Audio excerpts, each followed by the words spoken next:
दो पल की खामोशी है, फिर एक शोर आएगा, तुम्हारा वक्त आया है, हमारा दौर आएगा।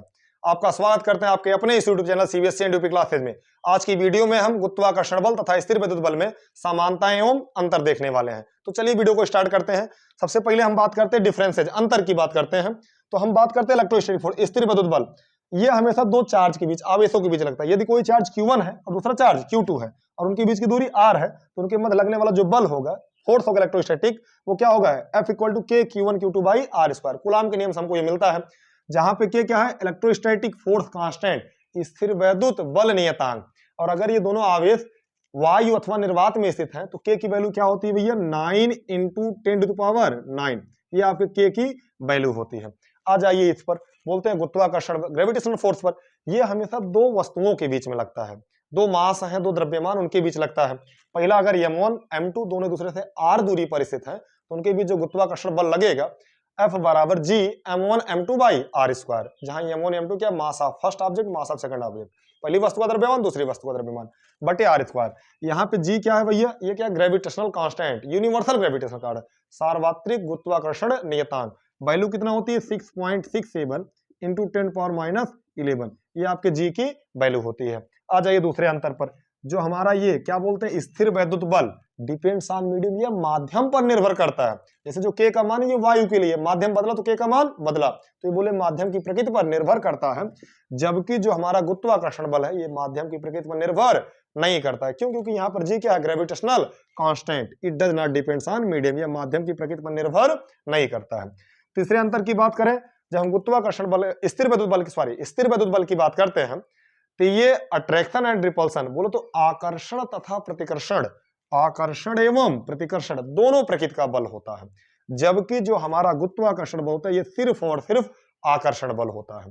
तो भैया ये आकर्षण तथा प्रतिकर्षण दोनों प्रकृति का, जबकि गुरुत्वाकर्षण बल सिर्फ और सिर्फ आकर्षण प्रकृति का। चौथे अंतर की बात करें, ये अधिक प्रभावी होता है, मोर इफेक्टिव, और ये क्या होता है, लेस इफेक्टिव, कम प्रभावी होता है। जैसे दो द्रव्यमान है m1 m2, आपके दिमाग में आ रहा होगा द्रव्यमान और ये चार छोटे छोटे द्रव्यमान, बड़े भी हो सकते हैं, तो ये अधिक होना चाहिए कम, ऐसा कुछ नहीं होता। वो कहते नहीं है कि कह रहा है सूर्य दरिया से समंदर का सुकून, जिसमें जितना जर्फ है वो उतना ही खामोश है। तो सीधा सीधा अभी आपको एक एग्जांपल लेके हम बता देंगे। दो इलेक्ट्रॉन ले लेंगे, एक दूसरे से r दूरी पर रख लेंगे, तो वहां से उनके बीच जो स्थिर वैद्युत बल लगेगा उसको भी निकाल लेंगे, जो गुरुत्वाकर्षण बल लगेगा उसको निकाल लेंगे, दोनों का रेशियो कौन अधिक होता है अपने आप क्लियर हो जाएगा। तो चार अंतर आप देख लिए। अब आ जाइए सिमिलरिटीज पर। सिमिलरिटीज बोले तो समानताएं। तो सबसे जरूरी चीज है समानताएं। ये पहली समानता होती है, बोथ आर कंजर्वेटिव फोर्स, दोनों बल, स्थिर वैद्युत बल, गुरुत्वाकर्षण बल, दोनों बल कैसे होते हैं, संरक्षी बल होते हैं। अब कंजर्वेटिव संरक्षी बल होते क्या है, ऐसे बल जो पथ पर निर्भर ना करें, जिनके द्वारा किए गए कार्य पथ पर निर्भर ना करें, वो संरक्षी बल कहलाते हैं। तो ये भी संरक्षी बल और ये भी आपका संरक्षी बल, क्योंकि दोनों द्वारा किए गए कार्य पथ पर निर्भर नहीं करता है। दूसरा सिमिलरिटी क्या है भैया, both follow inverse square rule, दोनों दूरी के वर्ग के व्युत्क्रम के नियम का पालन करते हैं। आप यहाँ पे फोकस करिए बाई r², यहाँ पे फोकस करिए बाई r²। दोनों बल, स्थिर वैद्युत बल, गुरुत्वाकर्षण बल, दूरी के व्युत्क्रम के नियम का पालन करते हैं। ये थी आपकी समानताएं एवं अंतर। तो हम एक मिनट जल्दी से देख लेते हैं कि बोले ना, ये अधिक प्रभावी, ये कम प्रभावी, किस प्रकार से होता है अधिक प्रभावी, किस प्रकार से कम प्रभावी, तो जल्दी से हम देख लेते हैं।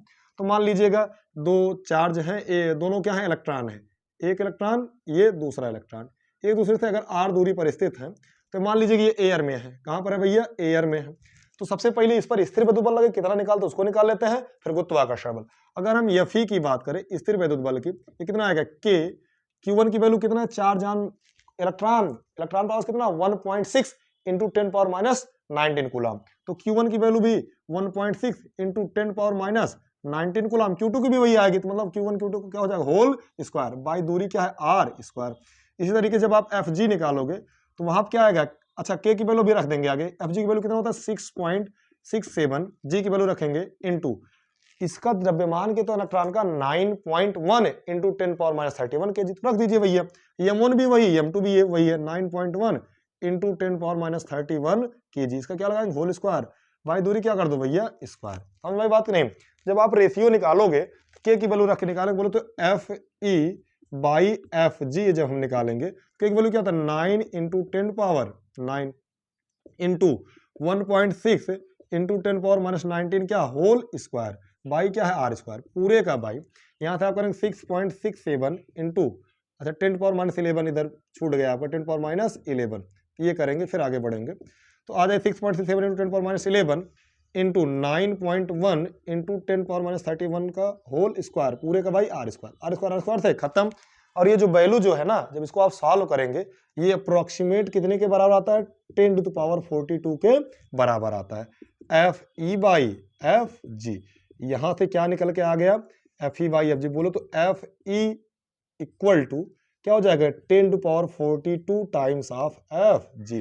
बोलो तो जो हमारा स्थिर वैद्युत बल है भैया वो गुरुत्वाकर्षण बल से 10⁻42 गुना लगभग अधिक होता है। इसीलिए हम क्या बोले, स्थिर वैद्युत बल अधिक प्रभावी बल होता है, ये कम प्रभावी बल होता है। यहां से आप अंतर एवं समानताएं स्पष्ट हो गया है। अगली वीडियो में हम आपको वैद्युत क्षेत्र एवं वैद्युत क्षेत्र की तीव्रता और वैद्युत क्षेत्र के रेखाओं के गुणधर्म के साथ मिलेंगे। आप चैनल को सब्सक्राइब, वीडियो को लाइक और ज्यादा से ज्यादा बच्चों तक शेयर करते रहिए। मिलते हैं आपसे अगली वीडियो।